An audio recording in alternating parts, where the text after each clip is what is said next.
Assalamualaikum warahmatullahi taala wabarakatuh. Saya Tengku Zulfahmi Langsa atau Abati Zulfahmi. Pada hari ini saya akan mengisahkan kronologi kejadian banjir yang menimpa di tempat kami, yaitu Dayah Raudatul Ma'arif, Pantilhang, Kecamatan Pesangan, Kabupaten Biren. Kisahnya yaitu pada pukul 1:30 malam Rabu tanggal 26 November 2025. Pada malam itu kami ditelepon oleh Pak Kecik bahawa air sungai sudah masuk ke lokasi pesantren. Kemudian tidak lama berselang, Bapak Kecik sudah datang dengan perangkat desa untuk mengajak kami untuk mengungsi. Dan pada waktu itu air di halaman sudah sedada orang dewasa.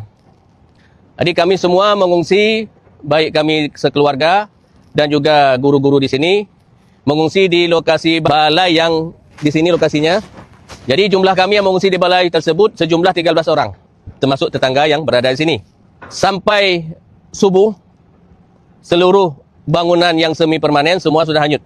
Kemudian setelah subuh, air sudah mulai naik ke lantai balai tersebut.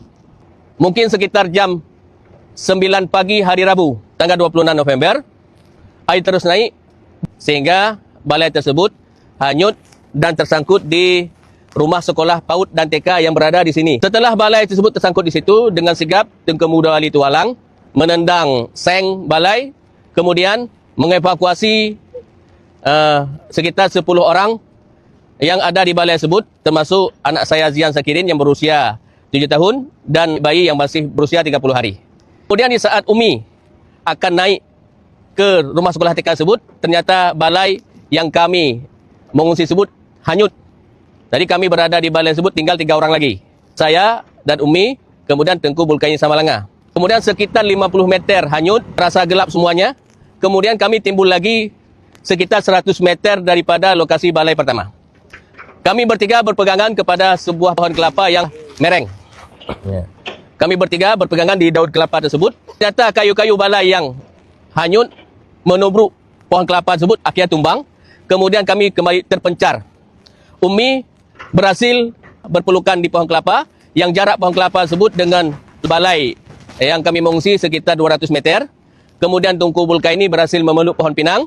Saya berhasil memeluk pohon kelapa, tetapi karena berada di arus deras, sehingga kayu-kayu hanyut semua menimpa ke arah saya melepaskan pohon kelapa tersebut, mencari pohon kelapa yang lain. Namun arus menghanyutkan saya sekira-kira 500 meter dari lokasi pesantren. Karena saya berada di posisi air yang sangat deras, saya berusaha berenang, ingin mencari bantuan. Ternyata saya di bawah arus hingga melewati jalan masuk kampung Pantilhang. Di situ ada pohon pinang yang kira-kira tinggi pohon pinang tersebut sekitar 3 meter. Saya berpegangan di pohon pinang tersebut. Di pintu gerbang masuk Pantilhang, banyak tim SAR yang membawa perahu dayung. Tapi mereka tidak bisa membantu saya. Kemudian air semakin deras. Saya melepaskan pohon pinang tersebut untuk mencari pohon kayu lain. Kemudian saya tenggelam, sangkut di puing-puing bangunan. Saya melihat ada pohon mangga. Kemudian saya mencoba naik ke pohon mangga tersebut. Sekitar jam 9 pagi, saya melihat ada orang yang mencari-cari korban. Saya meminta bantuan. Kemudian masyarakat bergotong royong mengevakuasi saya memakai ban yang diikat dengan tali. Alhamdulillah saya berhasil dievakuasi sekitar jam 10 pagi, hari Kamis. Kemudian orang yang kedua yang berhasil dievakuasi adalah Tengku Muda Wali Tualang Cut. Padahal sebelumnya Tengku Muda Wali Tualang Cut sudah berhasil naik ke atas atap rumah sekolah TK bersama 10 orang lainnya, termasuk anak saya Zian dan adiknya yang masih bayi. Ternyata sekitar jam 1 malam, rumah sekolah TK tersebut ambruk, sehingga semua yang berada di atas rumah sekolah tersebut ikut tenggelam, termasuk bayi saya, kemudian meninggal dan ditemukan pada hari ke-7. Kemudian anak saya Zian berhasil meraih pohon kelapa dan dia berdiri atas pohon kelapa yang tumbang, kemudian berpegangan di pohon kelapa yang masih tegak.